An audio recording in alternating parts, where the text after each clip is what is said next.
This is JTQ9 of SSX-1, and welcome back to the channel.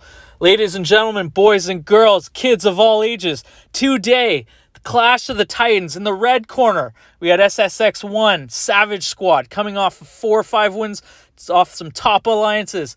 In the blue corner, we got NEWN Nation. Friends, actually. We have a lot of friends over there. But for this war, they're enemies, because this is it. This is battle for top 3. We got us sitting in 4th overall, Master Tier 1, and we got them sitting in 2nd overall. They are in our spot, and we want to come and take it. So, let's get on with the fights and see how this one rolled out. I'm pumped. You're pumped. Everyone's pumped. Let's go! All right, here we go. Fight 1 of 6 this war.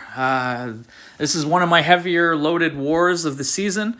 And good time too. I mean, at this point, I believe we were up 1 death. The battle group was deathless, so started shaking a little bit early on. But you know what? You got to do your part and see what we can do. So in this one here, Penny versus Void, you've kind of seen me take this all season. So I sped it up at 1.75 or whatever speed it is, just to make it go through a little bit faster, because the strategy here, as you know, is I just like to throw SP1s, keep track of the count, get the spider senses up so he's constantly being power drained, and make sure that that fury doesn't pop up. I think this was one of the best, cleanest fights I had. I don't even think he ended up getting 1 fury, as I was really watching the timer and really keeping the SP1s close at hand, but still doing enough damage to get everything done. And as you can see with Penny, she's still at 100% health. I was able to really just annihilate this one. So this was a good first war for me. A first fight that really helped set the tone for the rest of the war. And man, this is the nerves were there, because we were really, really close to this point in time. Like I said, our battle group had gone basically deathless. And yeah, it was just tough. So here we go, on to the next fight. So this next fight was against Weapon X. Unfortunately, this season I haven't taken him here. No one's really been placing him there. I've had to use Iceman, I think, in three wars this season because of it. But last season I ended up taking him here a lot and got pretty good at him. The one thing that's very tricky with him is, I mean, among the obvious, is that his AI can vary. I mean, you can duel him 10 times and get 10 different AIs. It's absolutely crazy. So strategy here, get the S1, throw it when he's close to a bar of power, but not before he goes unstoppable. And this is where it gets tricky. At this point here, you have to try to land an intercept. Obviously, I didn't get it, and here I am in some significant trouble. Yeah, at this point I was shaking, because I usually never got this beaten up before, but I managed to get that SP2 off to get some adrenaline help there, get my charge back up, throw the SP1 to get my spidey senses back up, and just plow through. Fortunately, I changed my masteries, so I had, I think, 3 in coagulation and 2 in suture, just to make sure that if I did take a bleed, that there was really a low risk that I would be bled to death, even though, as you could see, he did a lot of damage on me. So in this case here, again, wait till the unstoppable happens, actually do a proper heavy counter this time, and then throw the SP2 and the fight is done. So that should have been a much quicker, much safer fight, but I made it look real dangerous, and at this point, my hands were shaking like crazy.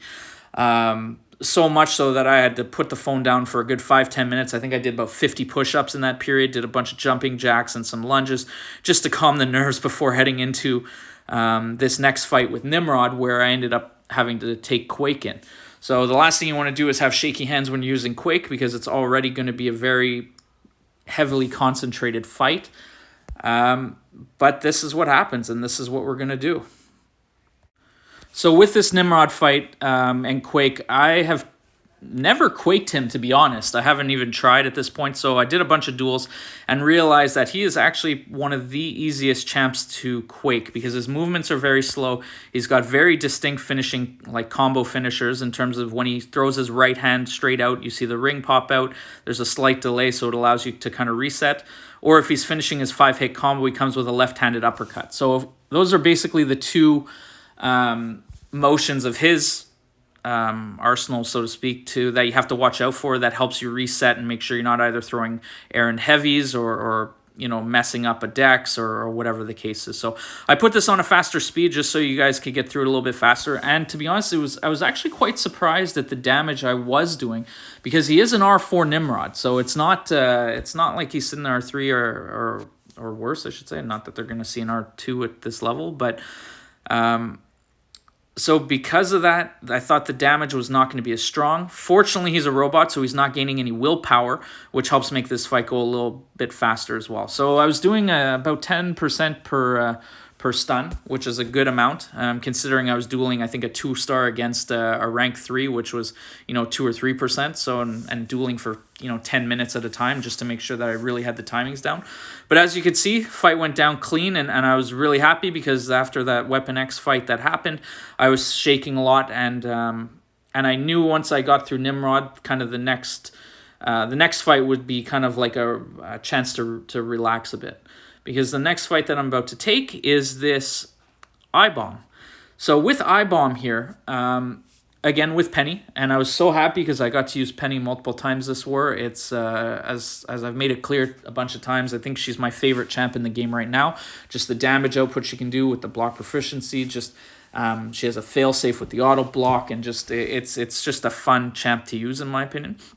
The strategy here was basically keep baiting the SP1. Even if he goes unblockable the entire fight, his SP1 is very, very easy to dex. You're constantly going to be healing from willpower, just because he's going to have a debuff on you if that's the case.